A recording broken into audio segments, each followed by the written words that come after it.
Extra Plus, el canal de Managua. Extra Plus, 37 Extra Plus. Canal de bendición.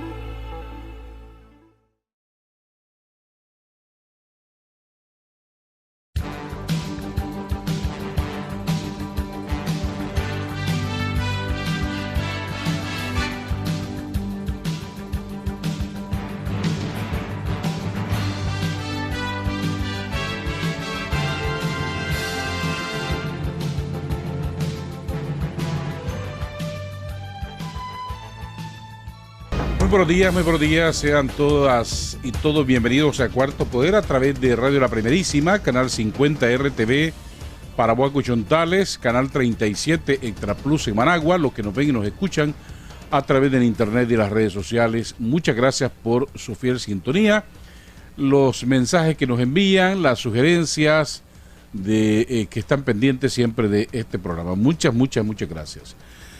Don Javier Reyes está vía Sky en vivo y directo desde Pittsburgh, desde los Estados Unidos. Muy buenos días, bienvenido, Javier. Muy buenos días. Buenos días a todos, ¿verdad? Y buenos días a William, sobre todo mi pésame. Ya hablaremos de eso después del saludo, ¿verdad? Mi pésame. William, director de Radio La Primerísima, buenos días. Buenos días, pero pésame, ¿por qué, Javier? Creo que viste anoche un juego que seguramente te hizo sacar más lágrimas que a Messi, ¿verdad? ¿Pero por qué? Yo no soy argentino. El mejor jugador del mundo. Bueno, pero esa es otra cosa. Pero ese es Messi, pero yo no soy argentino, ni soy chileno. De repente cree que está en el Barcelona, le regalan la expulsión de un jugador de Chile, él decide que llegó el momento, pues. Pero que tiene que ver si también expulsaron a un argentino. Claro, porque el juez creo que consideró con mucho tino que América no es España y no es Barcelona. Pero Javier, si todo el mundo le ha volado reata a ese árbitro. Dicen que se ganó el protagonismo por gusto, tiene récord de expulsiones en todos los partidos que arbitra. O sea, el árbitro es el payaso del juego de ayer, ¿no? Bueno, el árbitro es el payaso, pero ¿qué fue lo que ocurrió? A ver, explícame, ¿qué le pasó al mejor jugador del planeta? Y yo qué sé, ¿qué caso yo soy su papa? ¿Ah? No sé, pero... Es un fracaso de él, porque incluso dice que renuncia a la selección de Argentina. Por cierto, Javier, ¿y cómo ha estado Cristiano Ronaldo con Portugal? Hombre, qué excelente, como ayer forzó el gol con el que ganó. ¿Él? Sí. Qué barbaridad, vos. ¿Quién sabe qué partido viste vos? No, yo creo que no lo viste vos el partido. ¿Quién sabe qué partido viste? ¿Qué pasó al mejor jugador del mundo? ¿Cómo es que llega a perder un juego en el que finalmente su rival tenían 10 y él se supone que es como hace como por 20, pues una cosa así, ¿no? Francamente. ¿Qué le pasó a Messi ayer? Ay, yo no sé, pero no te digo que ¿cómo voy a salir yo si no soy su papa? ¿Pero por qué lloró tanto? Perdóname. Pero si falló un Bueno, penal, sería la gran noticia el hecho de que los dos equipos o las dos selecciones de los dos países volvieron a enfrentarse en una final de la Copa América y otra vez por penaltis. Sí, así fue. Y otra vez Messi fracasa. Y otra vez Messi fracasa. Son 6 fracasos, creo. 6 creo que son los fracasos de Messi en la selección. O sea, no ha podido ganar un solo título. No ha podido con Argentina. O no pudo, pues, porque él dice que se retira. Y qué barbaridad, ¿verdad? ¿Y ahora qué va a hacer? Se retira y se acabó, pues no vuelve a jugar con Argentina. Eso es lo que dijo él. A lo mejor, no sé si es parte de la emoción por la frustración o qué sé yo, pues, pero eso anunció. Ve, a propósito de deporte, sin embargo, Chester Culver es una maravilla como está jugando, ¿eh? Está bien que te retires tan rápido del debate, pues, pero sí, creo que hay que celebrar más a Chester Culver, un muchacho que definitivamente tiene que reposicionar la imagen de los jugadores nicaragüenses en las grandes ligas, ¿verdad? Porque es una lástima lo que está pasando, en paralelo lo comento con nuestro también gran respetado jugador de Randaime, quien la semana pasada se vio envuelto en un incidente. Yo creo que hay que dejarlo tranquilo. ¿no? No, pero el caso de Cabrera ya es otra cosa, Javier. Ya, digo, no, por eso te digo. La pobre familia es la que está sufriendo. La familia, yo creo que como nicaragüenses hay que pedirle a la gente que lo apoye en esta circunstancia tan difícil, ¿verdad? Pero es que lo que pasa es que Javier, él no se quiere dejar ayudar porque le han ofrecido 1000 cosas, todo el mundo, o sea, gente que, bueno, samaritanos y demás que le ofrecen irse a recuperar y él no quiere. Y vuelve a recaer, pues del Granada le dieron de baja por eso, porque seguía en la droga, pues.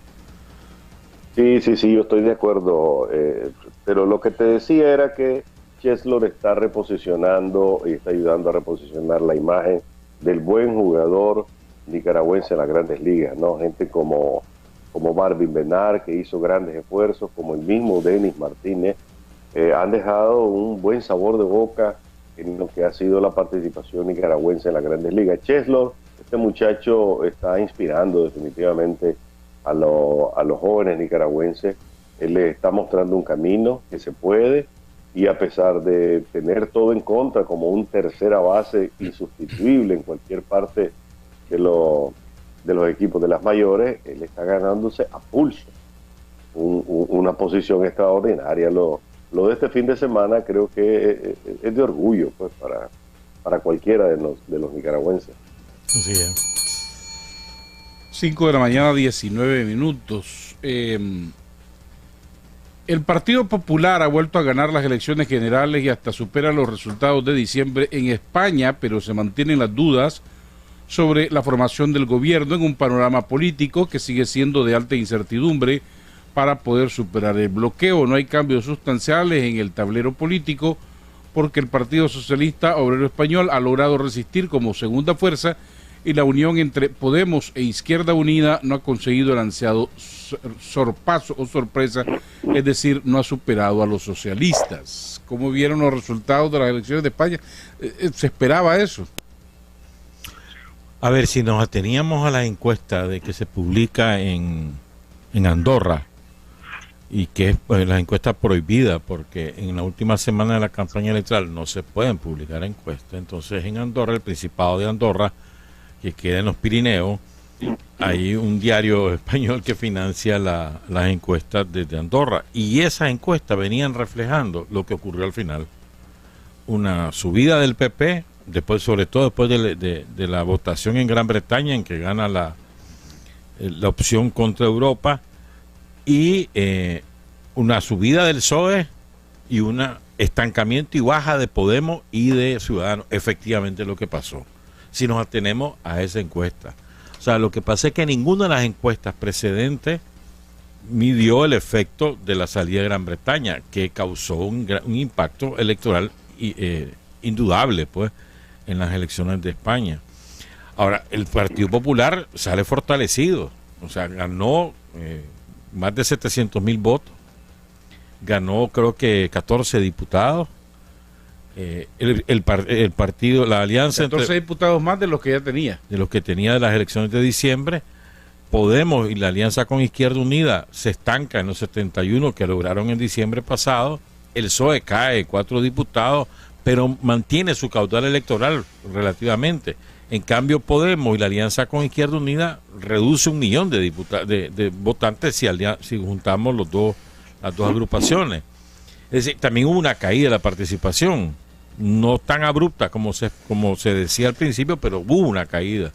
Entonces, probablemente aquí hay una mezcla de factores, pero en principio el resultado obvio ahí es que el Partido Popular sale fortalecido, pese a todos los escándalos que han habido, pues. Don Javier. Bueno, han sido 2 campañas electorales estresantes para la sociedad española, y sobre todo 2 periodos en los cuales los votantes de este país han tenido que reflexionar acerca de varias cosas. Primero, qué va a ocurrir con la democracia española. Definitivamente los que terminan consolidados son las grandes paralelas históricas, el PP, la derecha, y el PSOE, que es una propuesta hacia la socialdemocracia, hacia el centro derecha más bien. Lo novedoso en todas estas elecciones habían sido 2 propuestas nuevas que era Podemos y Ciudadanos, además de todo el fenómeno español, que es sumamente interesante de analizar. Pero en términos generales, el ascenso de estas dos corrientes nuevas había marcado el inicio de una etapa diferente en la democracia española, con la incursión de movimientos de izquierda sumamente populares, sumamente atrayentes, y también propuestas de Ciudadanos, como se llama la organización, en la cual hablaban o planteaban dos temas fundamentales para España. En primer lugar, el fin de la corrupción del PP, ¿no? Y del PSOE, de paso. O sea, esta fue una campaña en la cual pusieron sobre el asador toda la corrupción que se han tenido durante años estos dos partidos, sobre todo el PP, ¿verdad? Y en segundo lugar se plantearon, con el toque al final de la salida de los británicos o el referéndum sobre la salida de los británicos de la Unión Europea, el futuro de la economía.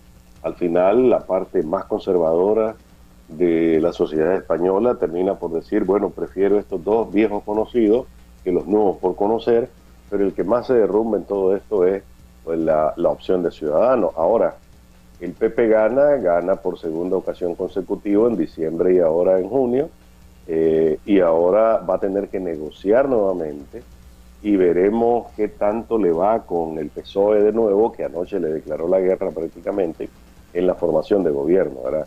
Ahora con más expectativas y con más posibilidades el PP, pero ese presidente no va a salir de forma gratuita a los conservadores. Lo que ocurre es que también el gran capital español y europeo están presionando muchísimo a Pedro Sánchez, el líder del Partido Socialista, para que acceda a una formación de gobierno con el Partido Popular.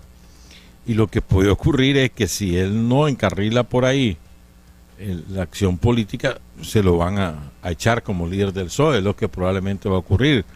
Que Susana Díaz, que es de la derecha del PSOE y es la líder de Andalucía, es la que impulsa esta corriente de hacer la alianza con el Partido Popular, junto con Felipe González y otros dirigentes del Partido Socialista.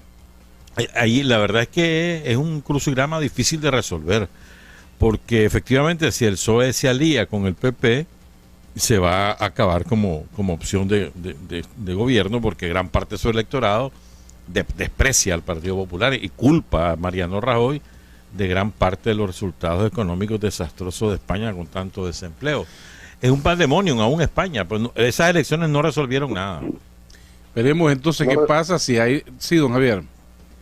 Sí, no resolvieron nada, pero también hay una sensación en la sociedad española de que o se arreglan o la situación puede complicarse más en una Europa agitada por la salida de los británicos de la Unión Europea. Recordemos que las consecuencias para Europa todavía no han sido suficientemente medidas. Para el resto del mundo, pues ha resultado bastante leve las afectaciones hasta ahora. Algunas de los grandes bloques económicos, como China, como Rusia, como Estados Unidos, van a tener consecuencias. Aún México, por el tema de la moneda, pero el resto del mundo pues no se ve tan afectado. Pero sí, Europa va a tener que tomar alguna serie de consideraciones, y Alemania, que está a la cabeza, que sigue a la cabeza de la economía europea, pues le está diciendo a los británicos, agarren sus maletas y llévense lo más rápido posible, porque esto ya para que nos permitan arreglar el asunto. Los españoles, encima de que tienen todavía una economía muy frágil, van a tener que tomar más rápidas decisiones. Entonces la decisión de liderazgo sobre quién va a ser el presidente va a tener que ser mucho más rápida, y no como en la ocasión anterior, que se volaron 6 meses y no pudieron. 5 de la mañana, 27 minutos. Hablemos también terminemos los temas de Europa con lo que sucedió la semana pasada en Gran Bretaña. Los británicos fueron a un referéndum para decidir si se salían o no de la Unión Europea, a la que pertenecían o siguen perteneciendo desde la Segunda Guerra Mundial. ¿Qué pasó con los británicos, con la sociedad británica? ¿Qué los llevó a salirse de la Unión Europea? Yo creo que lo primero es que, bueno, no es que desde la Segunda Guerra Mundial pertenecen a Europa, fueron de los últimos que se agregaron de las grandes potencias a la Comunidad Económica Europea, el espacio común europeo, que fundaba desde finales de la década del 50, y ellos se sumaron en el 75, con reticencia. Es cierto, aquí tengo el dato. Y lo hicieron, junio de 1975. Y lo hicieron además por razones estrictamente económicas, porque era mercado, pues, había reales ahí. La otra cosa que creo que conviene aclarar a los oyentes es qué significa Brexit. ¿Qué significa? Es un acrónimo formado entre las dos primeras letras de Bretaña o de Gran Bretaña, BR, y exit, que significa salida en inglés, es decir, salida de Gran Bretaña, eso es. Brexit es una abreviatura de dos palabras en inglés, Britain, Gran Bretaña, y exit, salida, que significa la salida del Reino Unido de la Unión Europea. Esto lo tomaron de aquellos términos que se usaron también en el 2012 cuando estaba en boga Grexit, utilizando la palabra para que Grecia se saliera también de la Unión Europea. Y de ahí más o menos lo tomaron también los británicos, por eso Brexit significa salida de Gran Bretaña o de la Unión Europea. Antes de darle la palabra a Javier, una cosa, quiero informar, un paréntesis. Tenemos problemas en el sitio de internet de la radio. Desde ayer no podemos acceder nosotros, no podemos acceder a nuestro sitio. En el servidor hay algún problema, por lo tanto, parece que estamos fuera del aire, Luis Enrique. ¿Verdad? Estamos fuera del aire por vía internet. Estamos, además, no hemos actualizado la página desde la noche del sábado, y le rogamos que nos entiendan, pues, a nuestros lectores y oyentes. Sí, yo ingresé ayer y lo que me salía era que el ancho de banda estaba superado. Sí, hay un problema, tal vez sufrió un ataque el sitio, no lo sé, pues, pero tenemos un problema con el sitio de la radio. Sus consideraciones sobre el Brexit, don Javier. Bueno, estamos hablando de que estos son los conservadores más conservadores de la economía europea, ¿verdad? Efectivamente siempre ha sido una nación, históricamente, una nación que ha apostado a ganar, a la depredación durante siglos. Este fin de semana vi una película de carácter histórico acerca de las guerras entre Gran Bretaña y Holanda, en la época en que Holanda era la reina económica de los mares. Y ahí se demuestra lo que ha sido el pragmatismo en las relaciones de Gran Bretaña con Francia, con Holanda y con otros países de la Unión Europea. Y lo que te dice es que los británicos han sido tan pragmáticos que cuando han tenido que dar un paso en retirada, pues lo han hecho, y cuando han tenido que montarse sobre una situación, igual. En esta ocasión se trataba de derrotar el poderío creciente holandés comercial, y lo que hicieron los británicos fue aliarse con los franceses, fabricar una guerra contra Holanda, y después, cuando la situación no le fue bien, negociaron. Y un holandés terminó siendo rey, porque era primo del rey, sobrino del rey británico. En esa ocasión terminó siendo, al final, después de una cruenta guerra, terminó siendo rey de Gran Bretaña. Lo que estamos viendo ahora es política práctica también. Los europeos no están condenando la salida de los británicos de la Unión Europea. Lo que están diciendo es que ya ellos habían visto venir una ola de nacionalismo económico en ese país, que al final pues termina en esta situación. Ahora, todas las consecuencias de lo que va a pasar están por verse, ¿verdad? Están por verse porque la misma economía europea está pasando por un momento de retroceso, de recesión y retroceso, y recordemos el tema de los migrantes, que es como la gota que viene por lo menos a justificar posiciones nacionalistas y ultraconservadoras en Europa. Yo creo en que... este caso, ¿sí? O sea, es que me parece que ahí está, lo hablábamos el lunes pasado, que gran parte de los que partidarios de la salida de Gran Bretaña lo hacían desde razones xenófobas, ¿verdad? Y efectivamente ese es el tema, digamos, probablemente la razón que motivó a gran parte de los electores que votaron por la salida de Gran Bretaña. Y eso la va a ser un engaño. Le dijeron la extrema derecha británica, y también parte de la derecha y parte de los laboristas, porque ahí había de todo, le dijeron al pueblo británico, si nosotros no salimos de Europa vamos a poder frenar el ingreso de inmigrantes. Y no es cierto, porque Gran Bretaña, aunque se salga de la Unión Europea, va a tener que tener relaciones económicas con Europa. Y si quiere tener esas relaciones económicas con Europa, como ocurre con Noruega, que Noruega no está en Europa, pero tiene relaciones económicas y se tiene que atener a la regla que Europa le pone. Entonces Noruega también tiene cuota de inmigrantes y Gran Bretaña lo va a tener que hacer.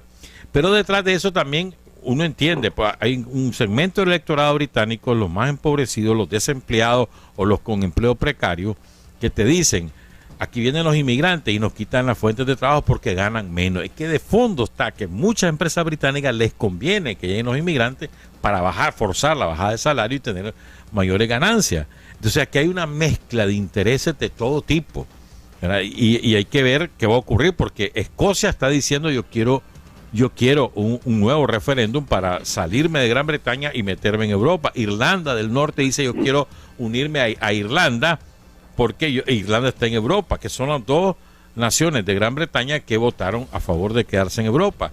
Y lo otro es que Francia y Holanda ya están empezando a considerar la posibilidad de convocar a referéndum para salirse de Europa. ¿Qué va a ocurrir? ¿Se va a dinamitar Europa y se va a quedar Alemania y nada más y poco más? Bueno, a la lista agregarle Italia también. O sea, tenemos a Holanda, Francia e Italia tratando de ahora de discutir si es el momento de pasar un referéndum para retirarse de la Unión Europea. Con eso siguen debilitando este movimiento y ya comienzan a verse los resultados en la parte práctica. Por ejemplo, el libre comercio del que han gozado los británicos ahora comienza a tener problemas. Estaba leyendo en el diario El País, por ejemplo, el incremento automático que han tenido algunas de las primas de seguro que van a tener que pagar comerciantes y otros inversionistas en algunos países que consideran de alto riesgo, porque así es, pues los países en riesgo pagan su costo al final.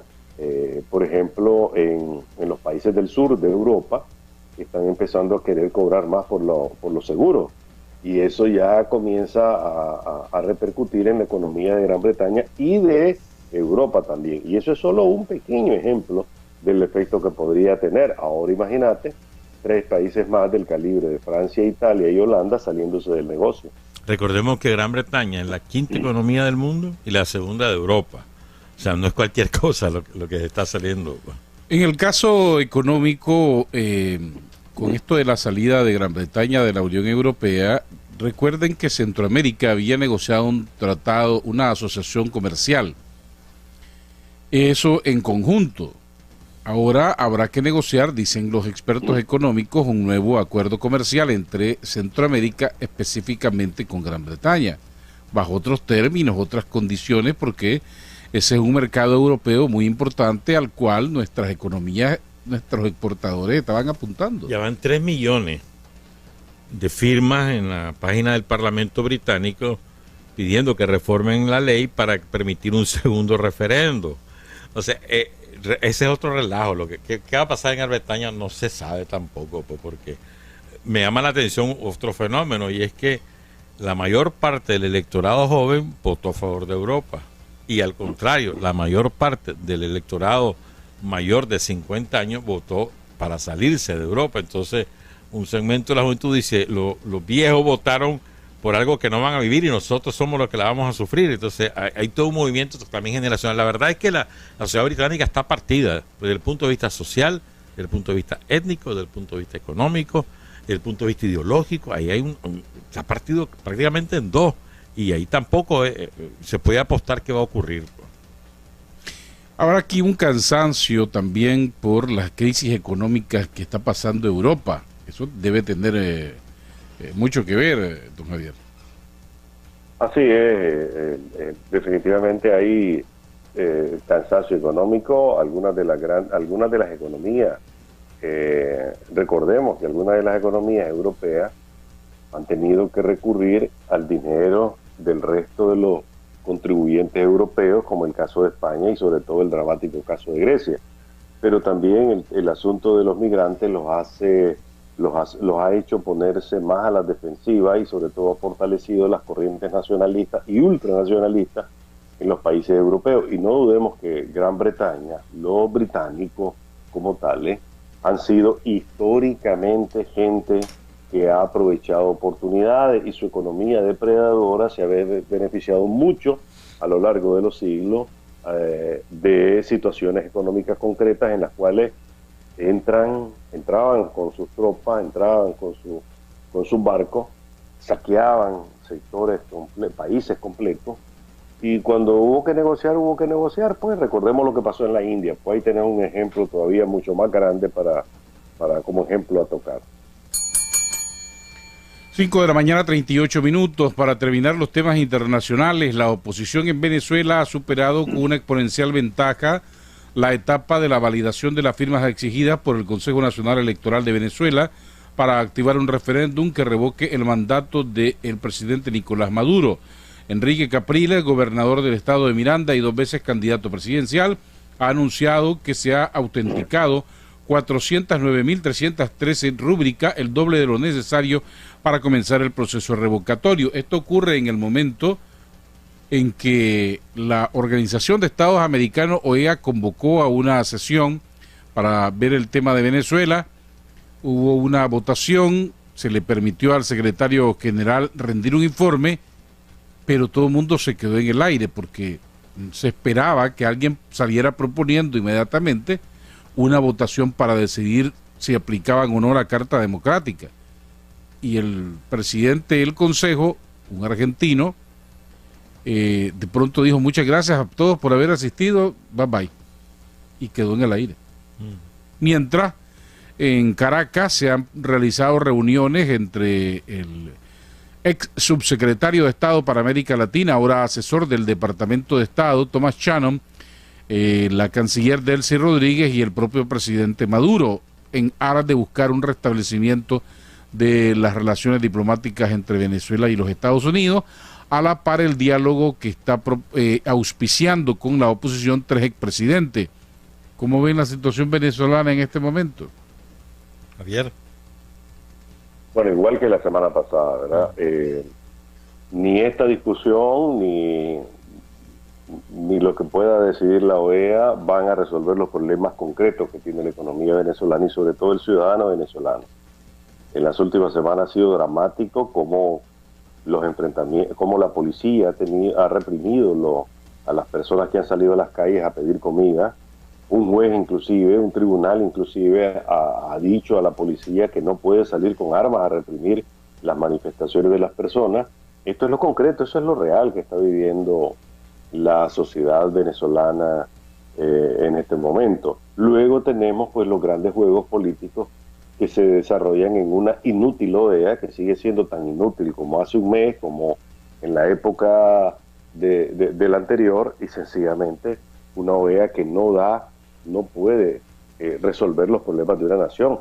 La situación de Venezuela amerita el concurso de todas las naciones, pero yo diría que la situación más grave, sin embargo, en América Latina la vive México, Javier, y la OEA no dice nada. No solo México, la viven media docena de naciones, una de ellas Venezuela, en las cuales el crimen organizado... Pero ¿por qué solo Venezuela? O sea, ahí tenés México, que es una situación horrible.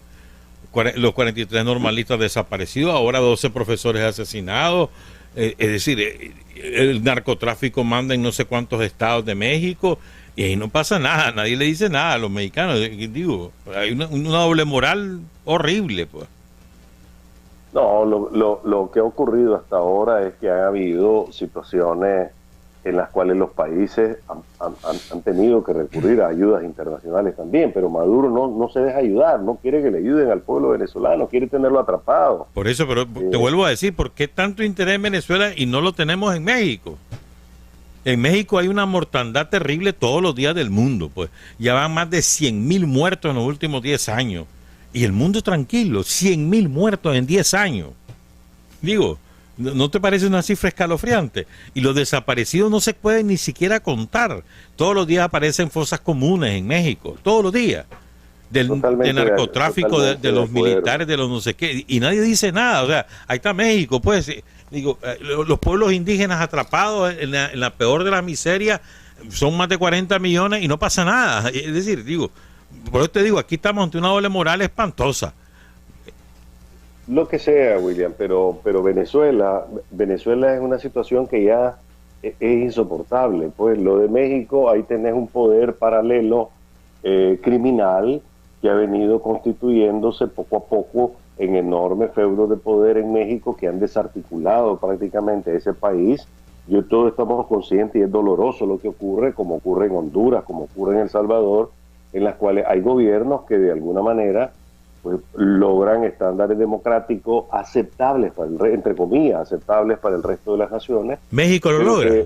Es aceptable lo que pasa en México. Es aceptable cómo llegan los gobiernos en Pero México, si hay un fraude descomunal en el 2006, ¿no te acordás? Claro que sí, claro. Entonces, que me acuerdo. Pues. Y el fraude descomunal que le hicieron a Cuauhtémoc Cárdenas en el 88, o sea, digo, y sigue, y en México no pasa nada. O sea, es lo que te digo, pues. No pasa nada ni en Nicaragua tampoco, ¿verdad? En Nicaragua es un país en el que deberíamos también convocar la Carta Democrática para resolver algunos problemas concretos, pero no pasa nada. Lo han pedido algunos líderes políticos y no pasa nada también. O sea, no se trata de convocar la Carta Democrática porque algún país de repente tenga problemas que le duelan los callos, ¿no? Estamos hablando de una situación macro que han reconocido todas las naciones del mundo en la que quieren una intervención pacífica para ayudar, y a ver lo que ocurrió. Después vamos a hablar sobre el tema de Colombia, en donde están a punto de lograr un éxito político sin necesidad de recurrir a la OEA, ¿verdad? En donde más bien ha sido el presidente o el liderazgo cubano el que ha fundamentalmente apoyado una salida como lo que ahora van a tener después de más de medio siglo de guerra los colombianos. Por eso deberíamos de meternos en ese tema, porque vos decías que era el último internacional, pero faltan por lo menos 5:44 adelante. Esta semana pasada la FARC-EP quiere decir Ejército del Pueblo, ¿no? Sí. Firmaron en La Habana con el gobierno de Colombia un acuerdo para un armisticio prácticamente, sí, pues, ¿verdad?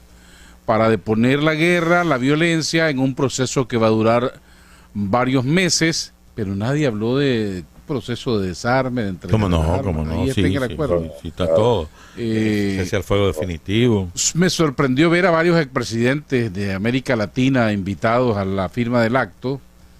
No sé por qué estaba ahí Salvador Sánchez Serén, presidente de El Salvador. No sé si es que colaboraron los salvadoreños. Pero en fin, después de más de 50 años de una guerra tan desgastante, ahora están soñando con la paz los colombianos. ¿Cuál es su valoración de lo que ha sucedido? Adelante, don Javier.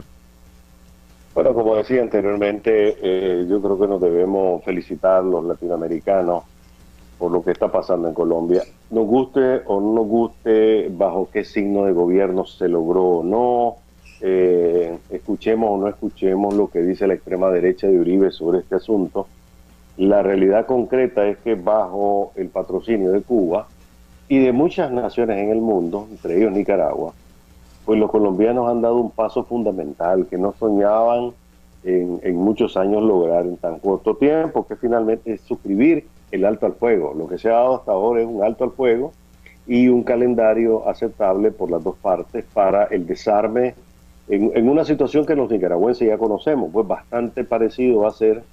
Los guerrilleros van a tener que concentrarse en zonas determinadas, en donde el gobierno tendrá que hacer un enorme esfuerzo por reinsertarlos en la sociedad. Yo creo que la experiencia nicaragüense va a estar muy latente ahí por todo lo que no se hizo en Nicaragua, por todo lo que se prometió y no se cumplió. Pero al fin de cuentas, en el caso colombiano, es extraordinario. Pues. Así por es. lo menos, la guerrilla más grande y más antigua de América Latina no está disparando balas hoy. Deberíamos esperar eso, que no se disparen más balas en Colombia. Y eso ya es mucho, pues. Conseguir un alto al fuego, ya es bastante. Con dos cositas añadidas. La primera, esto va a tener muchas tensiones, eso no es automático, ya pues cesó la guerra, no es así, pues va a haber muchos incidentes, pues se van a acusar, una de las partes va a acusar a la otra de romper los acuerdos, va a ser muy atropellado como todo el proceso. Además van a tener un enorme oponente a eso, que es el senador Álvaro Uribe. Pero a Uribe le ha pasado dos cosas feas. Pues primero, Estados Unidos ha respaldado totalmente el acuerdo de paz. Primera cosa fea para él. Y la segunda, que es personal, había una universidad de España que le había regalado una medalla de honor y se la canceló por su actitud frente al proceso de paz. Y el segundo paréntesis es también que creo que hay que tomar en cuenta que hay otra guerrilla, el Ejército de Liberación Nacional, fundado por Camilo Torres, que todavía ni siquiera ha iniciado las negociaciones con el gobierno. El ELN emitió un comunicado este fin de semana diciendo que es que el gobierno ha endurecido las condiciones para iniciar el diálogo, que por eso no ha comenzado, pero también eso es otro factor a tomar en cuenta. Yo estoy con Javier, nos tenemos que alegrar todos porque la paz es una posibilidad real ahora en Colombia. Todavía no está, pero es una posibilidad real. Y es contrastante, ¿no? La paz que nos alegra a todos los latinoamericanos, probablemente a todo el mundo, y Santos desplomado en su imagen pública en Colombia. Pues es un contrasentido, pero es una realidad también. Bueno, él ya está en su segundo periodo de gobierno consecutivo, se ha desgastado mucho por las pugnas internas o mejor dicho, por la guerra que le ha hecho Uribe. Y a pesar de que él sale con el olivo de la paz en la mano, logrando lo que han ansiado por años todos los colombianos, en las encuestas de opinión como gobernante y la valoración de su gobierno, la popularidad se le baja. Efectivamente que es contrastante. Yo recuerdo que los colombianos escucharon las experiencias de Nicaragua, cómo se había logrado la paz aquí en los años 80. Jaime Morales Carazo, que fue vicepresidente del país, entiendo que estuvo en varios foros allá, contando cómo negociaron la contra con el Frente Sandinista, aquel famoso acuerdo de Zapoá. Los nicaragüenses ya conocemos pues lo que significa la guerra y la necesidad de vivir en paz. Último hecho internacional, no sé si quería Javier agregar algo de Colombia. No, me parece que esto es lo que deberíamos estar expectantes. Recordemos que Colombia es la cuarta economía de América Latina y que eso va a tener un enorme impacto. Ya desde ahora, por ejemplo, el gobierno colombiano anunció que aquellas empresas que vayan a hacer obras sociales en las zonas de conflicto van a tener una deducción de impuestos y van a tener otros beneficios fiscales. O sea, en donde antes se combatía, ahora habrá paz y desarrollo. La gran pregunta es, ¿irá a terminar con todo este proceso? ¿Irá a terminar con el cultivo y tráfico de drogas de cocaína, sobre todo hacia América del Norte? Vamos a ver qué pasa en los próximos años. Una última cosa internacional, a Javier y Adolfo, la visita del Papa a Armenia es histórica, porque en Armenia se ejecutó un genocidio en la década de los años 20 del siglo pasado. 1,5 millones de cristianos, de católicos fueron asesinados, perseguidos y asesinados por el ejército de Turquía, y eso ha causado tensión con Turquía, porque parece que había una especie de compromiso tácito del Vaticano de que el Papa no iba a mencionar la palabra genocidio, la volvió a mencionar, y eso ha desatado la ira de Turquía. Pero es significativo, sobre todo porque la iglesia armenia es autónoma, no está bajo la égida del Vaticano, y otra vez hay una acción ecuménica del Papa Francisco. Faltan 9 minutos para las 6 de la mañana. En el paréntesis quiero saludar y agradecer todos los mensajes que nos han llegado de los televidentes del canal 37 Extra Plus, que muchos de nuestros seguidores en las redes sociales ahora nos están viendo los lunes a las 6 de la tarde con reprise a las 10 de la noche del mismo lunes a través del canal 37 Extra Plus. Estamos superando las expectativas, muchísima gente se ha sumado al canal para ver el programa. Muchas gracias por todos los reportes de sintonía. Un saludo hasta la unidad de propósito a José Antonio Orozco Muñoz. Y también saludo y felicito hoy a todas las que llevan el nombre de Socorro. Hoy la Iglesia Católica celebra a la Virgen del Perpetuo Socorro. Mi madre está cumpliendo hoy 91 años. ¡Qué dicha! Miriam del Socorro Vado Sánchez. Felicidades a mi mamá. Dichoso usted. ¿Verdad? 91. Y lúcida y plena todavía. Pues. Así que hoy habrá buen pastel de 91 candelitas. Y otras cosas. Muchas gracias. Muchas felicidades. En temas nacionales, antes de irnos a la pausa, el sábado En la Fonseca, Nueva Guinea, estaban reunidos los dirigentes del Consejo Nacional de Defensa de la Tierra, como se llama el consejo que se opone al canal interoceánico, al proyecto del canal. Dice que estaban en un taller aprendiendo a usar un horno de leña o algo por el estilo. Con menor consumo de leña, eso es la versión de ellos. Y que estaban manipulando eso cuando se produjo una explosión, parece de combustión del horno. Con gasolina, parece. Alexander, no recuerdo cómo se llama, una persona que resultó herida. Eso provocó que la policía se presentara al lugar, detuvo a varias personas de los dirigentes de este consejo y a varios extranjeros que estaban ahí. 6 reunidos, 6 extranjeros, costarricenses, mexicanos. Un mexicano, un costarricense, un español.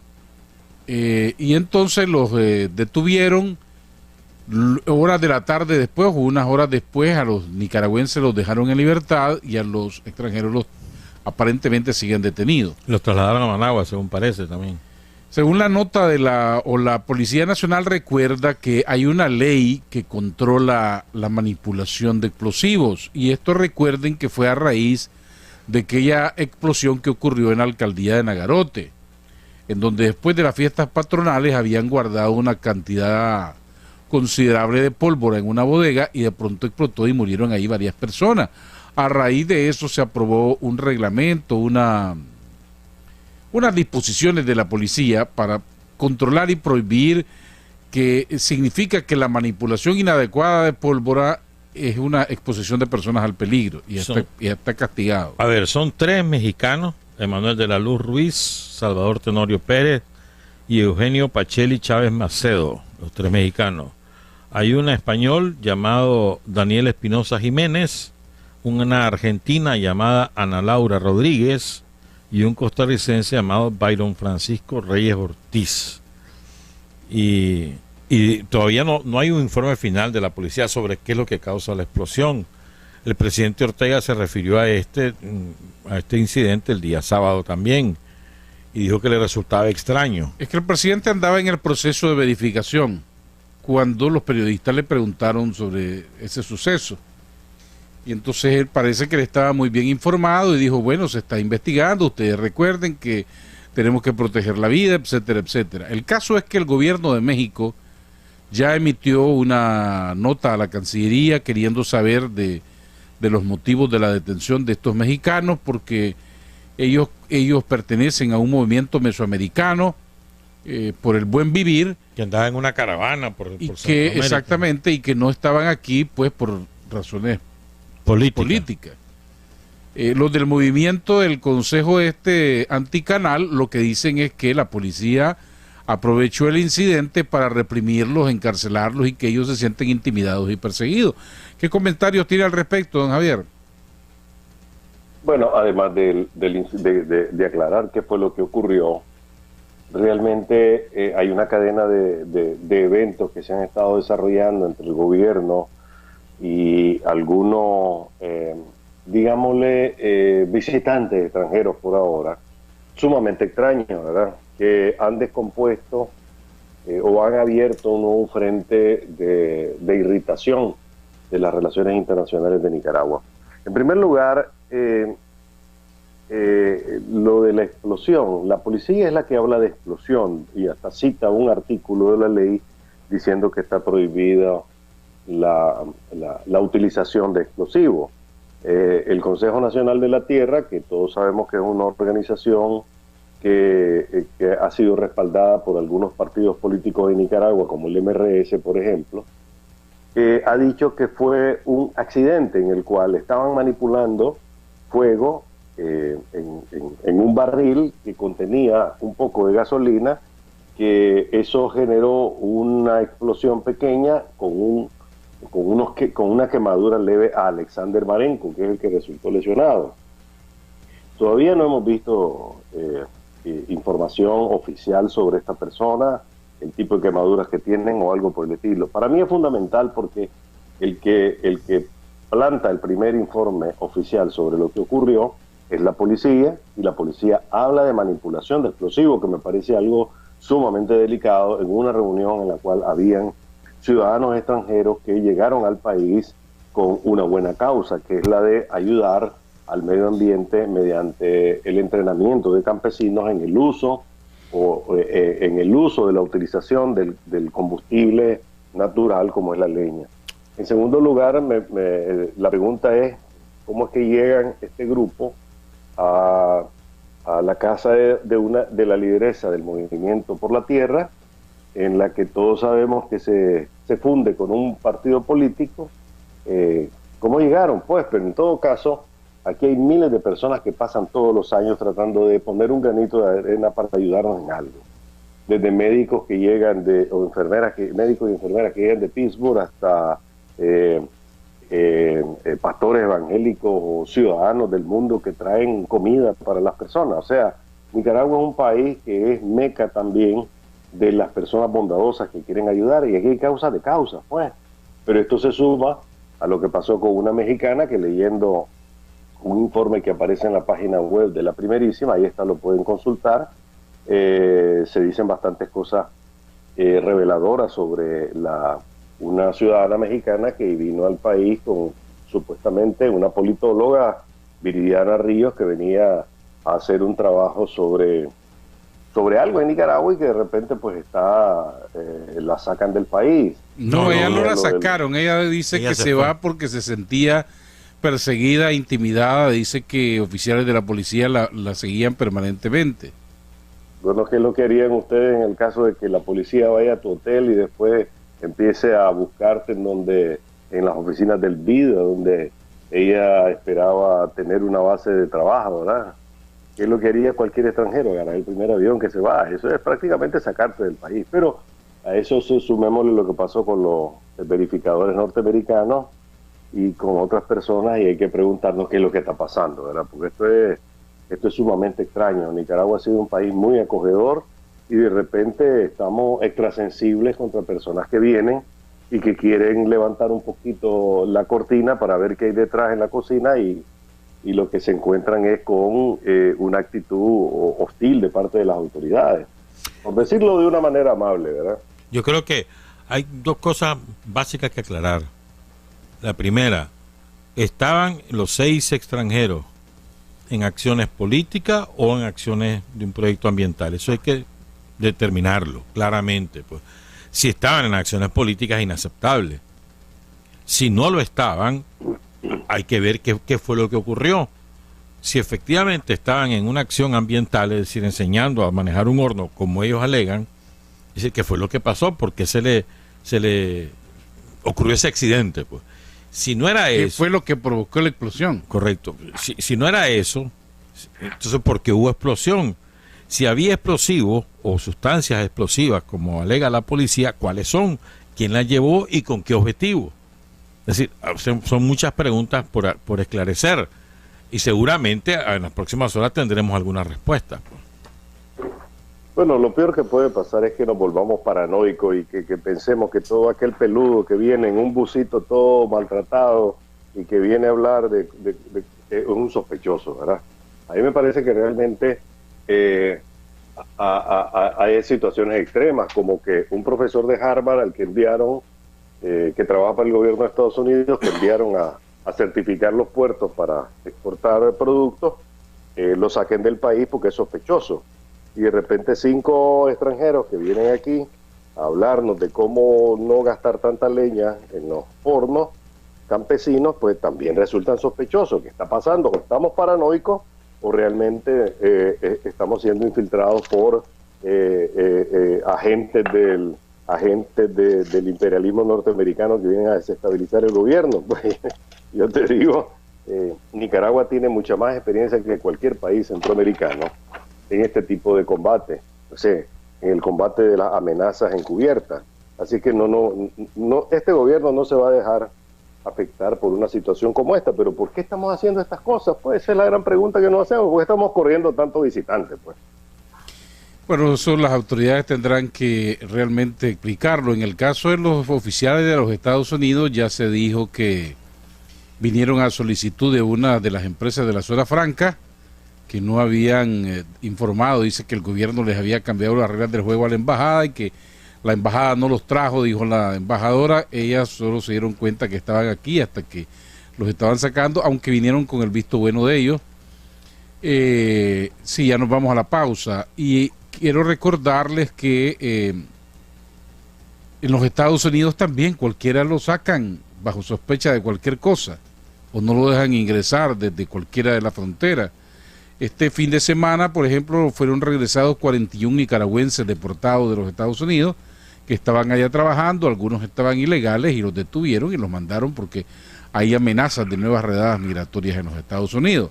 Pero habrá que esperar a ver que las autoridades, ojalá que den una buena explicación para que no haya roces diplomáticos. Una pregunta, sí. Solo te hago una pregunta. En estos días se realizó por aquí un evento de Hillary Clinton, ¿verdad? Evento de campaña electoral. Intenté llegar, pero al final no pude por razones de transporte y de distancia. Eso fue en Pittsburgh.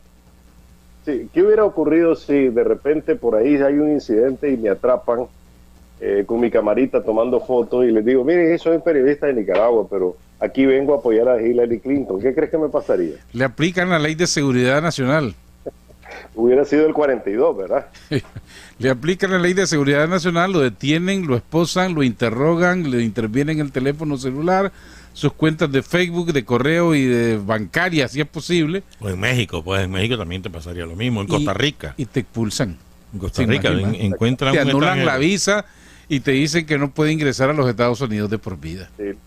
Lo que pretendo decir es que lo que ha ocurrido en estos días debe también hacer pensar a las autoridades que no todo el mundo viene en un plan de querer espiar, en un plan de querer desestabilizarlo, porque entonces empezamos a volvernos locos todos, ¿verdad? Estamos de acuerdo.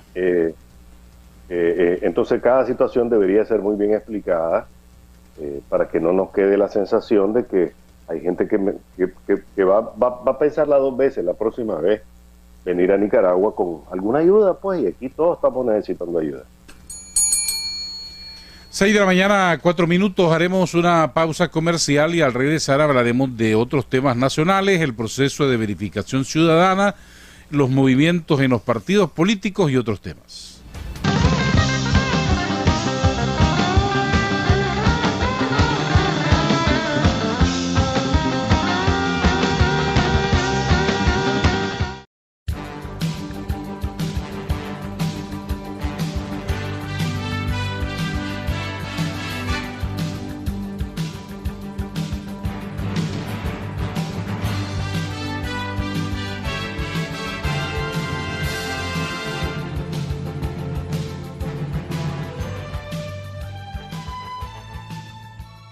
Seis de la mañana, 8 minutos de este día, lunes 27 de junio del año 2016, en que la Iglesia Católica celebra a la Virgen del Perpetuo Socorro. Gracias por estar en sintonía de Cuarto Poder a través de Radio La Primerísima, canal 50 RTV para Hueco-Chontales, canal 37 Extra Plus, y los que nos ven y nos escuchan a través del internet y las redes sociales. El fin de semana se realizó el proceso de verificación ciudadana. Según las autoridades del Consejo Supremo Electoral, más de 1.400.000 nicaragüenses fueron a verificarse. Y que fue, según palabras del magistrado presidente Roberto Rivas, el más exitoso de todos los procesos de verificación ciudadana. Yo no fui a verificarme. Nunca he ido a verificarme, ya sé dónde me toca votar y siempre que voy al mismo lugar, allá estoy en el padrón. A mí me sorprende esa cifra porque si nos atenemos al censo, Managua es el 25-28% de la población del país, ¿no? Y del electorado. Es decir, si 1.200.000 fueron a verificarse hasta las 3:30 de la tarde, según dijo el doctor Rivas ayer, quiere decir que en Managua se movilizaron unos 300.000, ¿no? Más o menos. Ahora 300.000 personas moviéndose en las calles de Managua se notaría, ¿no? Se notaría y bastante, ¿verdad? Y francamente yo anduve en las calles sábado y domingo y yo no noté movimiento. Vi un centro abierto, pero yo no noté movimiento. Ahora, quizás es donde yo no anduve. Y es probable, pues. Pero donde yo anduve, yo no noté movimiento. A mí me toca verificarme y votar en la Universidad del Valle, en donde hay 4 o 5 juntas receptoras de voto. Y había gente verificándose el sábado por la mañana, no sé el domingo, pero pasé el sábado y miré gente haciendo fila verificándose. Yo salí fuera de Managua el sábado y los lugares que pasé donde decía centro de verificación, vi poca gente. Pero a lo mejor en otros municipios, en otros departamentos, a lo mejor hubo mucha afluencia de gente. Sí, a mí me sorprende esa cifra, francamente. Don Javier, ¿algunos comentarios sobre el proceso de verificación ciudadana? En primer lugar, no nos engañemos, ¿verdad? Toda la vida los procesos de verificación han sido sumamente escasos, toda la vida, con o sin promoción. Y ahora que no nos vengan con el cuento de que hubo 1 millón de personas verificándose, porque 1.400.000. ni siquiera... No, hombre, eso es tomarnos el pelo, pues, y Roberto Rivas parece que él le ha tomado gusto a eso de engañar al pueblo de Nicaragua con cifras que no existen, ¿verdad? Eso no pudo haber ocurrido jamás, y me extraña porque esto huele ya a otra cosa, ¿verdad? En primer lugar, ni siquiera las imágenes oficiales de autoridades como la policía, que han publicado un trabajo en su página web en el que cualquier ciudadano puede ver las fotografías que están ahí, muestran más de 4 o 5 ciudadanos en una fila.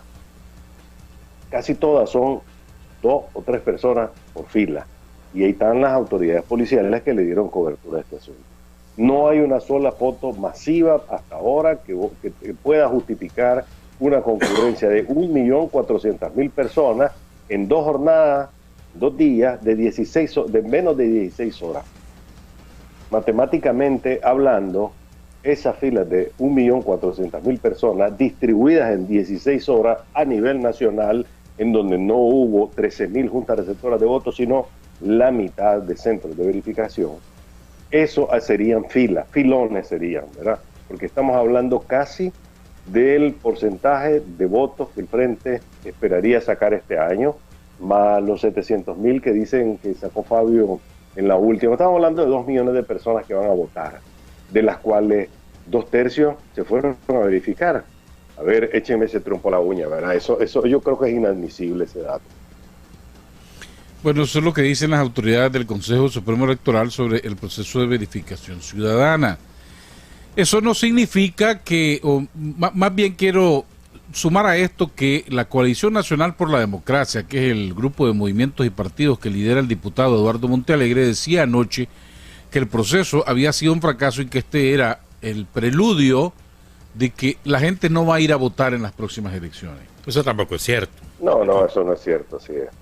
Porque Totalmente lo que ha ocurrido, o Mira, lo que me parece, y lo han dicho las recientes encuestas, y lo dice hoy una encuesta de MIR, es que gran parte de los ciudadanos ya sabe por quién va a votar. La gente está decidida. Y mira, entonces probablemente por eso no fueron a verificar. Ayer. El problema no es ese, hombre. El problema es que el año pasado, por ejemplo, en las últimas elecciones, yo me fui a verificar, ahí tengo mi papelito todavía, lo conservo. Luego fui a votar y después la junta completa desapareció, nunca apareció en las cuentas del Consejo Supremo Electoral. La junta entera se fue. Estoy hablando de la junta del INSEC, ¿verdad? Una de las juntas del INSEC en donde ahí hicieron desaparecer mi voto. Ese es el punto. Que muchas de las personas que fueron a votar al final no encontraron su voto y por eso desconfían del sistema electoral. En segundo lugar, vi en Facebook quejas de ciudadanos diciendo que habían llegado a verificar si no estaban en el padrón. Muy pocas, pues, porque yo realmente no tengo mucho acceso a Facebook, pero logré ver por lo menos el caso de una ciudadana que dice que cuando llegó, después de que ella ha votado históricamente en esa junta, no estaba. Y no sabemos cuántos casos más se dieron desde ese punto de vista. Esto es una situación realmente que despierta sospecha, pero obviamente no comparto el criterio de esta coalición de movimientos de ciudadanos políticos que lidera ahora Eduardo Montealegre, en la cual dice que con eso hay una demostración. Efectivamente, creo que el nivel de abstención para estas próximas elecciones, dado el conflicto entre el Frente Sandinista y sus rivales y el conflicto interno entre las fuerzas de oposición, podría dar como resultado un incremento en los niveles de abstención, ¿verdad? Podría ser, pero eso no justifica pues decir que nadie va a ir a votar. El Frente va a ir a votar con su gente, eso estamos claros, ¿verdad? Y muchos van a votar por la casilla del Frente por distintas razones, desde motivación personal, desde convencimiento personal, desde fanatismo político, hasta porque tienen un empleo, pues, y hay que protegerlo. Ese es el fondo del asunto. Pero definitivamente existe una gran posibilidad de que la abstención se dispare este año. 6 de la mañana, 16 minutos. Esta semana pasada se conoció que el Comité Ejecutivo Nacional del PLI, ahora representado y presidido por Pedro Reyes Vallejos, lo designó a él, a Pedro Reyes, como su candidato presidencial. Fanora Bendaño, jurista académico, ha sido propuesto candidato presidencial, o le han ofrecido la candidatura en la casilla del APRE. Y Maximino Rodríguez ya recibió el apoyo del Comité Ejecutivo Nacional del PLC para ser el candidato presidencial, y lógicamente también el apoyo del expresidente Arnoldo Alemán, y va a ser proclamado en la convención del 11 de julio. Ya quedarían,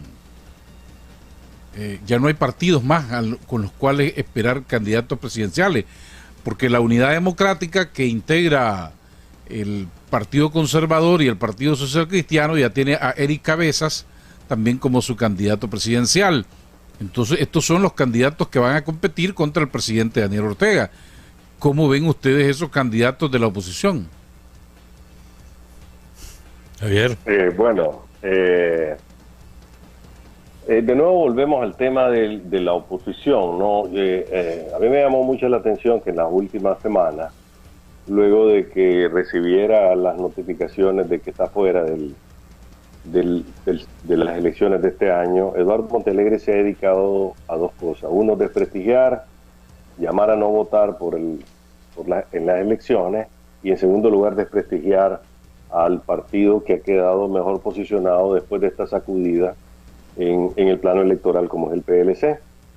Hay una campaña desde la prensa, Radio Corporación, que lidera Eduardo Montealegre para desacreditar a Alemán y desacreditar a los candidatos del PLC. O sea, ya esto es una guerra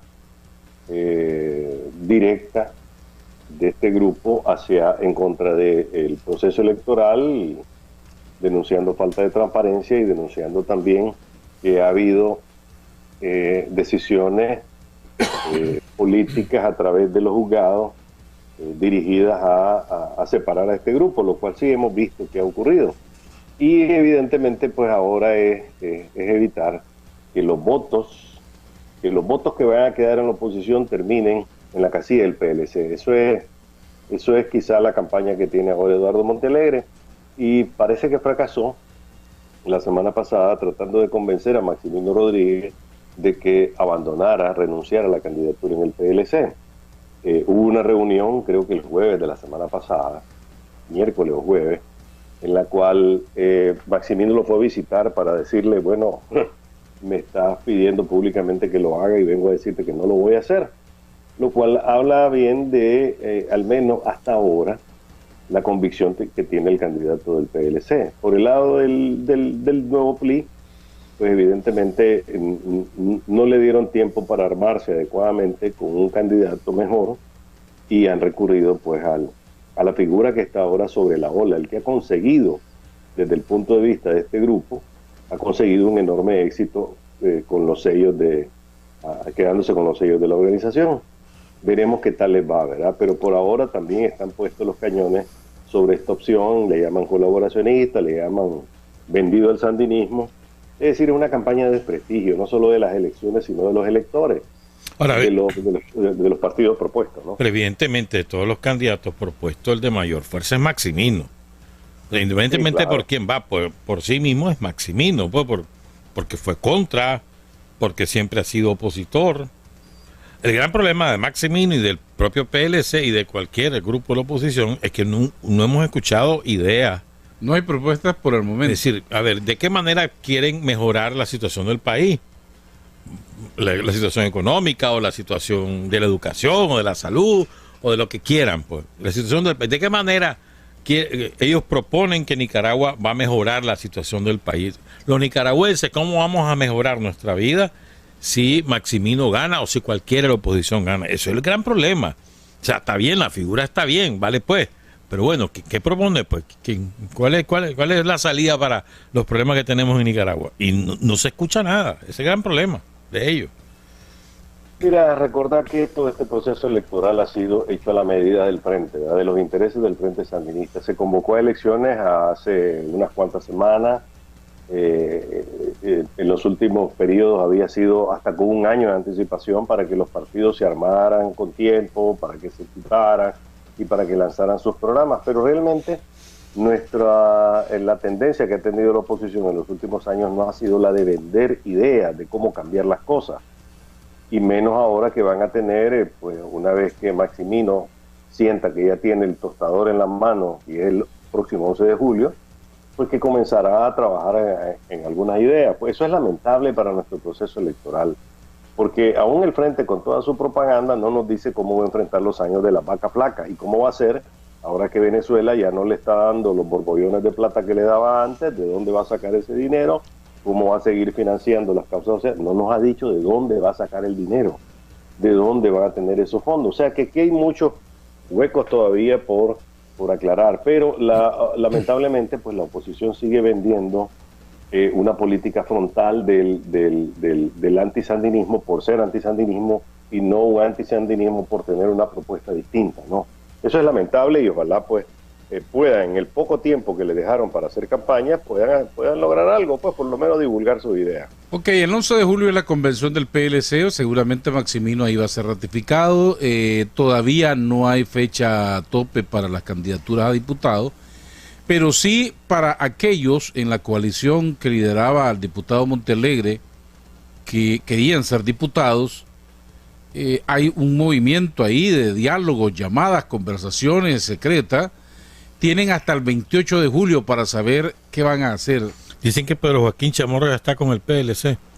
Oí decir que habían conversaciones, no sé si ya va a aparecer otra vez como candidato a diputado. No sé si don Javier tiene más información que nosotros. Mira, a mí me habían dado dos informaciones, una proveniente del PLI y otra del PLC, en la cual decían que él había tomado contacto con los dos partidos. Luego me mandó, cuando publiqué, citando el anonimato de la fuente, él mandó una nota diciendo que él es un hombre de principios, que no ha tocado a nadie, que no se ha acercado a ningún otro partido político, que sigue con Eduardo. Yo no sé si esta posición la va a poder mantener hasta el final, porque tengo entendido que hay interés en el PLI, en el nuevo PLI y en el PLC por Pedro Joaquín Chamorro, ¿verdad? Hay interés de llevarlo en sus listados. No sé cuál de los dos lo va a conseguir al final, porque no creo que Pedro, que ha sido un político muy íntegro, pero sí también un político bastante calculador. Pero ese ha estado bien. Los 26 años del 90 para acá, los ha habido bien, pero Joaquín, embajador, ministro, diputado, ¿cuánto se habrá ganado durante todos estos años? Echarle pluma, 26 años. No, definitivamente no ha estado dentro del presupuesto de la República todo ese tiempo, ¿verdad? Pero sí escuché de que hay interés por él y posiblemente lo estén sondeando. Y como diría el cardenal Obando, pues hay cañonazos que terminan por perforar las posiciones de las personas, pero en los otros casos no sé qué va a pasar. Pues. En los otros casos es que hay algunos dirigentes de la oposición que no tienen ninguna opción más que era vivir de lo que representaba la diputación. ¿Qué va a pasar ahora? O sea, Pedrín, porque Pedrín es el que lo conocemos, Pedrín Chamorro se ha volado en estos 26 años por lo menos $1 millón, por lo menos. 1,5 millones le he hecho yo, ¿verdad? Y cuidado bastante más cuando fue embajador en Taiwán. ¿Cuánto se echaba ese hombre? Cuando fue ministro de Turismo.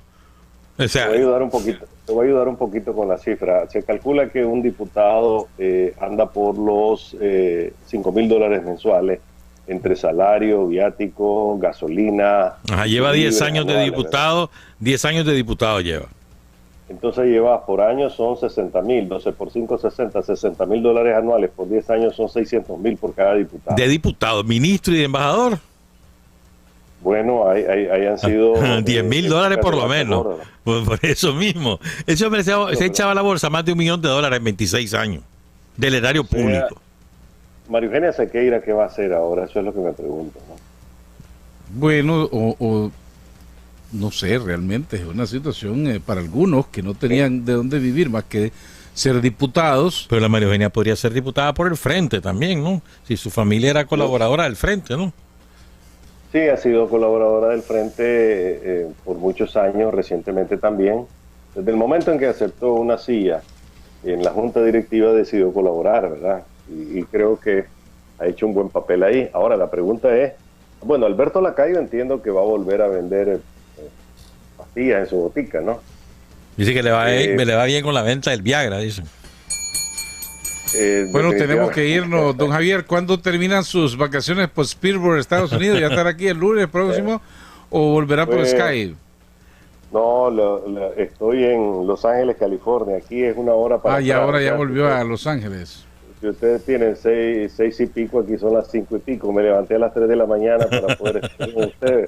Por lo menos deberían guardarme un café. ¿Cuándo vuela para Managua? Ya este fin de semana estaremos la próxima semana estaremos por allá. Muchas gracias, Javier. Muchas gracias, William. Muchas gracias, Javier. Muchas gracias a ustedes, Radio Escuchas y Televidentes. Nos veremos y nos escucharemos el próximo lunes.